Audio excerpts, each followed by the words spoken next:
¿Qué tal? Hoy hablaremos de santidad. Mucha gente cree que vivir en santidad es no pecar, pero eso es imposible. La palabra de Dios dice que todos pecamos y que el que diga que no hace pecado o que no tiene pecado, hace mentiroso a Dios. Por otra parte, en Hebreos 12:14 se nos enseña que debemos vivir en santidad porque sin santidad nadie verá al Señor.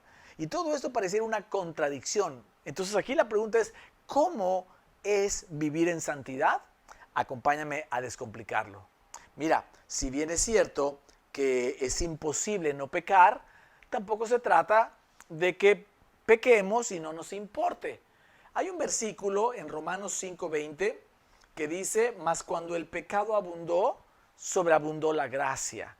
Y algunos se agarran de este versículo para decir, bueno, pues ni modo, soy un ser humano, todos pecamos, yo tengo pecado, pero la gracia de nuestro Señor Jesucristo viene sobre mí y me limpia y me purifica, y con ese pretexto todo el tiempo está pecando o cayendo en pecado. Voy a ir al grano, vamos a ir al grano. ¿Qué es la santidad o qué es vivir en santidad? Te lo voy a decir con dos versículos que están muy sencillos. Dice el Salmo 119, 128. Por eso estimé rectos todos tus mandamientos sobre todas las cosas y aborrecí todo camino de mentira.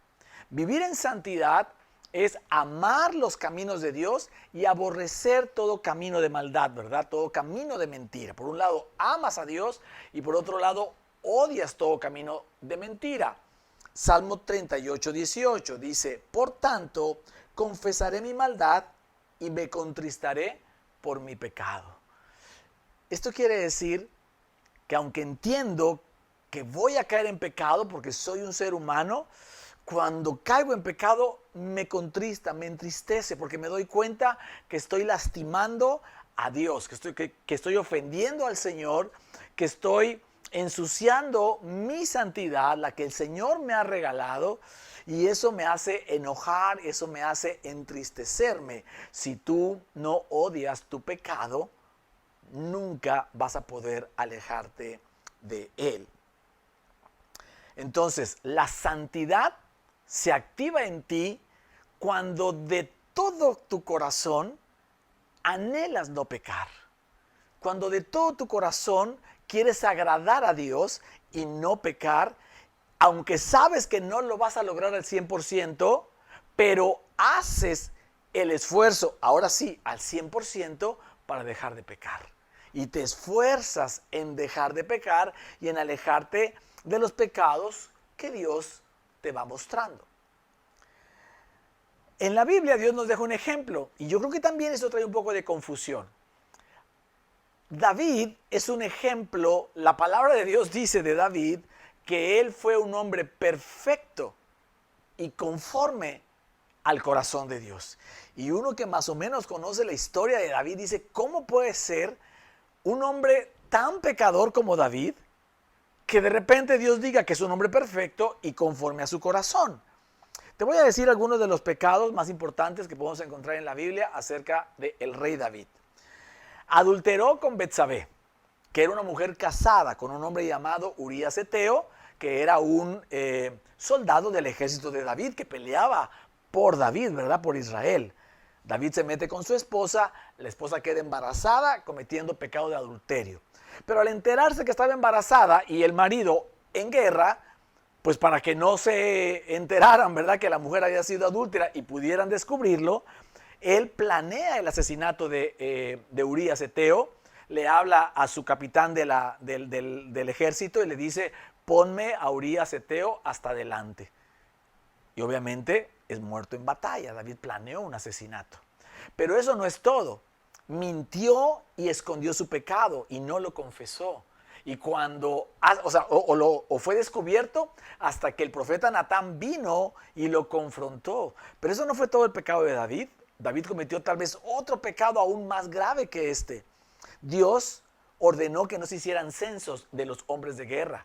Y David fue e hizo un censo para saber cuántos soldados tenía él a su favor, ¿verdad? Para combatir. Y esto ofendió a Dios porque Dios le había mostrado a David que con él era solo necesario que estuviera él confiando en Dios para que él le diera victoria. Con una piedra y una honda mató a un gigante de casi 3 metros. Y ahora David creía que era su esfuerzo, su estrategia y la cantidad de soldados que él tendría. Pero si le queríamos seguir agregando a David, David no fue un buen padre. Uno de sus hijos, Amnón, violó a una de sus hijas, Tamar. Ellos eran medios hermanos. Pero cuando eso sucedió, David no hizo nada con Amnón, ni siquiera fue a consolar a Tamar. Y entonces Absalón, hermano de Tamar, él se procuró venganza al ver que su padre no hizo nada, se procuró venganza con Amnón y enojado contra su padre quiso destronarlo. Entonces podemos decir que David tenía abandonada la casa, que no educó bien a los hijos, que no guardó la descendencia para Dios. Pero de este hombre la Biblia dice lo siguiente, para que no pienses que yo estoy inventando que David era un hombre recto. Dice el primer libro de Reyes, capítulo 15, versículo 3. Y Salomón anduvo en todos los pecados que su padre había cometido antes de él. Y no fue su corazón perfecto con Jehová su Dios como el corazón de David su padre. Salomón hizo todos los pecados que David hizo. Aprendió del padre. Pero dice la palabra que su corazón no fue perfecto como el corazón de David. Hechos 13:22 narra, quitado está hablando de Saúl, les levantó por rey a David, de quien dio también testimonio diciendo, he hallado a David, hijo de Isaí, varón conforme a mi corazón, quien hará todo lo que yo quiero. ¿Cómo una persona como David, con tanto pecado, que inclusive lo pasó a sus generaciones como a Salomón, cómo puede decir Dios que este era un hombre perfecto y conforme a su corazón? Bueno, la respuesta está en el Salmo 51.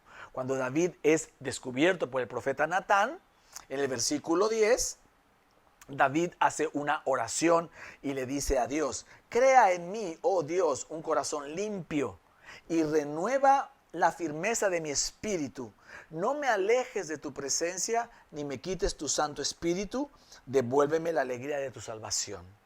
David se arrepiente, versículos antes, y después de todas las posesiones que tenía como rey, tenía palacios, tenía mujeres, tenía riquezas, tenía poder, tenía honra, tenía muchísimas cosas, territorio, etcétera, pero de todas las posesiones, solo una fue que pidió que no se le quitara, y era que no se le quitara la presencia de Dios.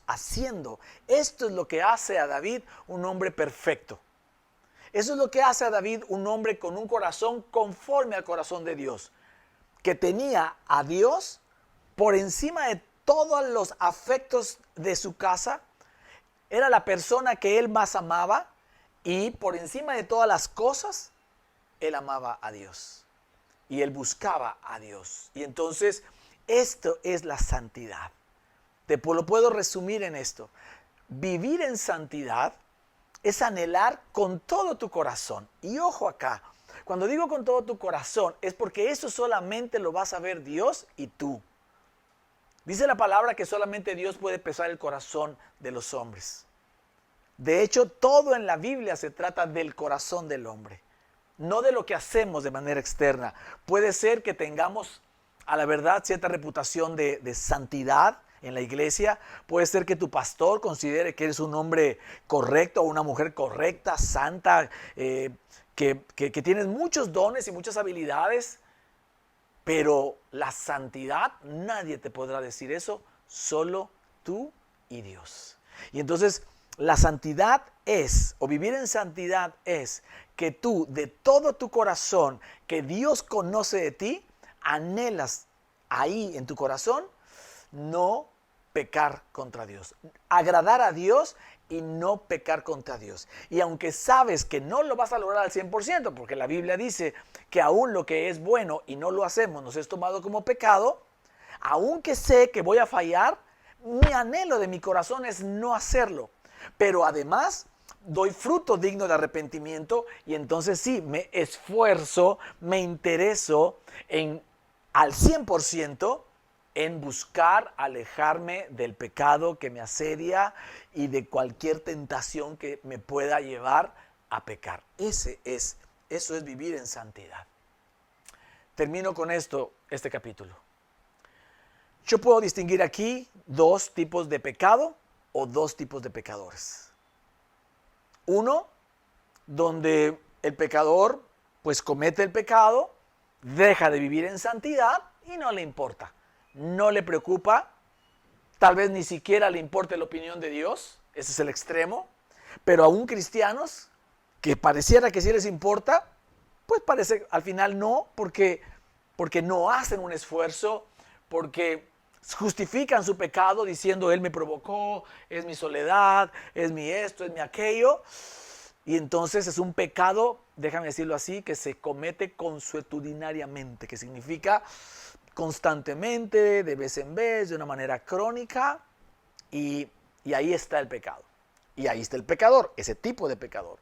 Y el segundo tipo de pecador que encuentro es aquel que vive en santidad, que no quiere pecar y que se esfuerza por no caer en ese pecado, y cuando cae eso le molesta, le enoja, le irrita, le entristece porque sabe que ofendió a Dios, y entonces ese pecado él sabe perfectamente, o ella sabe que es una batalla, es su batalla, que es su serpiente dominante, su pecado dominante. Sabe, todo mundo sabemos cuál es nuestro pecado dominante, al cual tenemos que ponerle el pie encima, ahí en la cabeza a esa serpiente, y no la debemos dejar levantar, porque sabemos que si tantito le damos espacio a esa serpiente, a ese pecado, nos va a morder, porque todos conocemos eso.